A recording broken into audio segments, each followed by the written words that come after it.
A administração é correr longe, quilômetros de distância. Se o outro é patológico, se o outro cerceia a sua vida, a sua liberdade, a sua existência, isso é sobre ele, não é sobre você.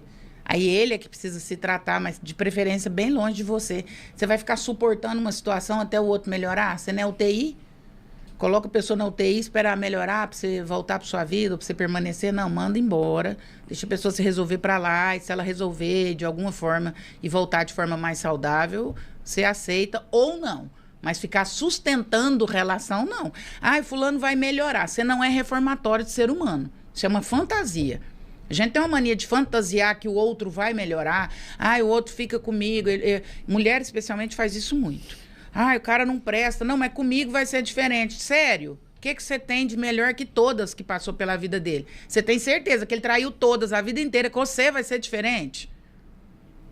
Isso é o alecrim dourado, né? Com você vai ser diferente. Não, você não é reformatório de homem, você não é reformatório de ser humano. A pessoa está toda atrapalhada, deixa pra lá, ela se vira, ela conserta. Ah, não sei o que, nós vamos construir junto. Você não é empresa de engenharia. Deixa a pessoa construir, chega construída já. E isso é quando a pessoa tá te sabotando, né? Mas como identificar quando a pessoa tá se auto-sabotando? A pessoa está se auto-sabotando quando ela define objetivos e não consegue alcançá-los. Eu falo isso especialmente em empresa. Eu sou muito desconfiada com quem não bate as próprias metas. Se você não bate as suas metas de saúde, você não vai bater as metas do escritório. Acho difícil. O médico falou que você tem que perder 15 quilos, porque senão sua saúde corre risco. Você não está preocupado com a sua saúde? Você acha que você vai bater a meta do escritório? Então, assim, autossabotagem tem a ver com quando eu estabeleço as minhas metas pessoais e até com elas eu negocio. Tem coisas que são inegociáveis. Eu vou usar um gancho cancelável aqui, mas nesse teu raciocínio, o gordo não pode ser contratado, porque ele não consegue... Pô, se ele não consegue nem cuidar da saúde dele e emagrecer, como é que ele vai bater as metas da empresa?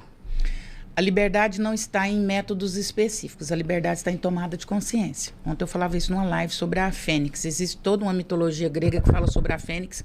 Ah, a fênix é a árvore, a ave que renasceu das cinzas. Não, a fênix não renasceu das cinzas. Ela renasceu da consciência. Contam essa história picada.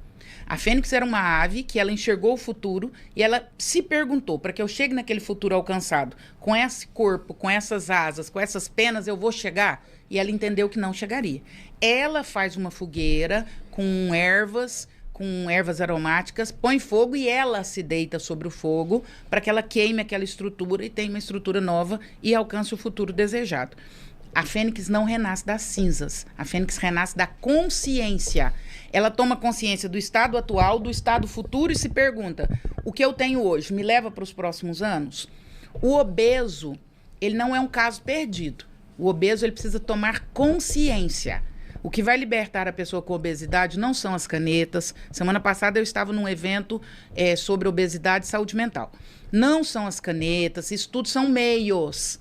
Mas o que vai libertar a pessoa, inclusive de situações como a obesidade, é enxergar o futuro desejado, o presente vivido e perguntar, eu chego lá no futuro com esse corpo que eu tenho hoje?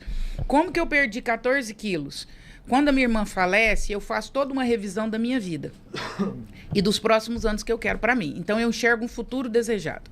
Eu entendo que eu quero chegar aos 90 anos, com saúde. E aí eu me pergunto, com o corpo que eu tenho atualmente, com a saúde que eu tenho atualmente, dormindo do jeito que eu durmo, vivendo do jeito que eu durmo, que eu estou vivendo, eu chego aos 90? E aí eu chego à conclusão que não. Então, eu preciso tomar providências para que eu chegue até os 90. Então, obesidade é sobre isso. Obesidade é uma doença. A única doença em que a gente é culpado por se tratar é a única doença em que você é culpado por se tratar. Eu nunca recebi hate na vida, nunca. As pessoas gostam muito de mim. Pela primeira vez na minha vida eu recebo hate, muito hate. O povo me xinga muito porque eu emagreci. O povo me esculhamba porque eu emagreci. É a única doença em que você se sente culpado. Ninguém diz assim, por exemplo, uma pessoa se curou do câncer. Curou como? Quimioterapia. Mas também se curou com quimioterapia. Mas quantos você emagreceu? Quantos quilos? 14. Mas quando você emagrece, todo mundo fala, mas também com caneta? Ué, qual é o problema? Qual é o problema de você emagrecer a partir de um tratamento? A pessoa que tem um carcinoma, ela se cura a partir de um tratamento. E isso é ruim? A pessoa que emagrece a partir de um recurso, isso é ruim? Então, a obesidade é uma doença, ela está envolvida em mais de 80% das doenças. Não à toa, quando você vai num médico, você pode ter uma unha inflamada, que sempre ele vai mandar você emagrecer.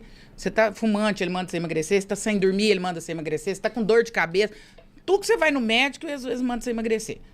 Por quê? Porque 80% das doenças têm um processo de obesidade, ou como fator deflator, ou como fator de potencialização. Então, é uma doença. Preciso tratar. Então, sobre metas que você me perguntou, o obeso não deve ser contratado. A pessoa que está em estado de obesidade, primeiro ela precisa tomar consciência. É a história da fênix. Ela se liberta a partir da consciência. Tome consciência. Esse corpo que eu tenho hoje me leva para os próximos anos da minha vida? Esse corpo me faz alcançar os próximos objetivos? Se você precisar ficar aqui no escritório trabalhando 16 horas, esse corpo aguenta? Esse corpo é um corpo funcional? Esse corpo é saudável para carregar essa mente que eu tenho? Depois de você responder todas essas perguntas, aí você entende se você quer permanecer do jeito que você está ou se você precisa buscar outros recursos. Sim, eu acabei ficando muito protegida disso, assim. E eu acho que eu lido com ego, e isso é de verdade, acho que você me conhece um pouco, eu sou muito caipira, né? Eu sou uma pessoa extremamente caipira e eu quero permanecer assim. Eu sou muito simples, então talvez isso cauteriza um pouco a minha perspectiva disso. As pessoas ao meu redor dizem assim, você não sabe o tamanho que você tem, você não sabe quem você é, você não deveria fazer isso, você deveria cobrar assim, você deveria fazer isso. Eu talvez por Deus, uma ação divina, a minha mentalidade seja um pouco cauterizada sobre essas questões. Eu realmente não entro muito em contato com isso, assim. Então, a pessoa que me aborda no aeroporto, ela vai ter o mesmo tratamento que ela tinha 2 anos atrás, assim. Fui na fazenda outro dia, meu filho estava lá negociando uns gados, de repente as professoras pararam a aula na escola da fazenda e encheram as vans de crianças, levaram as vans lá na fazenda, num buraco. As crianças da roça e as professoras me conheciam e os vaqueiros me conheciam. Aí meu filho fala assim, mãe, sua bolha é muito engraçada. Você fala desde o CEO mais importante até o vaqueiro da roça que tem 2ª série pedindo para tirar foto comigo. E assim, isso para mim não existe diferença, assim, zero diferença. Semana passada um super famoso dentro do avião, nossa, que você tá aqui, eu sou louco com você, não sei o que lá.